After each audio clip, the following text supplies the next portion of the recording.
Then I want something to be there.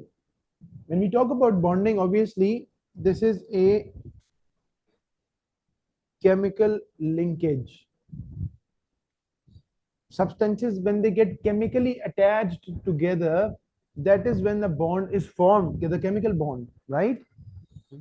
What we need to understand is that there are a few terms.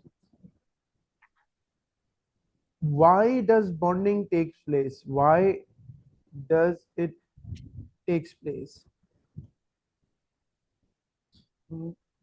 Something that is that what we are carrying from our previous understanding of atomic structure and everything is that we have observed that every atom, let's talk about sodium atom, right? Sodium is 11 and 23 is the atomic number. Sorry, nucleon number, and 11 is its proton number or atomic number, and this is nucleon number or atomic mass, right? This 11 is representing what? That there are 11 electrons and there are 11 protons in this sodium atom, right? And then this brings us to an understanding of electronic configuration, because in bonding we are going to be seeing that the electrons are the ones which are involved in bonding. The bonding takes place because of the movement of electrons. None of the particles in an atom can move around.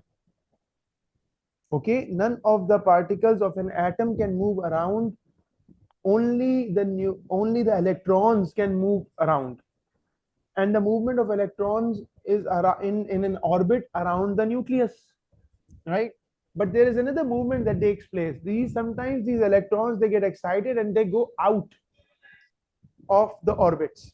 That is when ions are formed. But what we want to discuss over here is that every atom of an element, every atom of an element wants to become, every atom of an element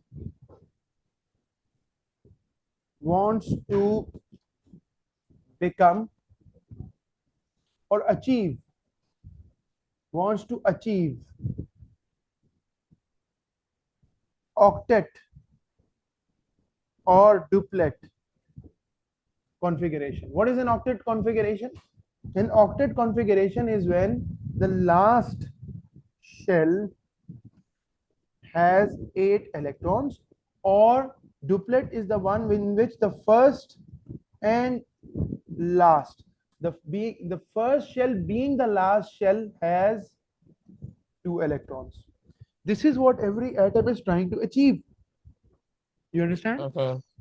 But not every atom does not has naturally octet or duplet configuration. They have different configurations. When we talk about sodium has 11 electrons in its 11 electrons total in different shells. So when we look at the electronic configuration to tell how many electrons in each shell there are and how many shells there are, we know that the first shell can only acquire 2 electrons. Then the second and onwards, they can have maximum of 8 electrons. So the total number of electrons is 11. 2 in the first shell, 8 in the second, and which leaves us with only 1. So 1 electron in the last shell.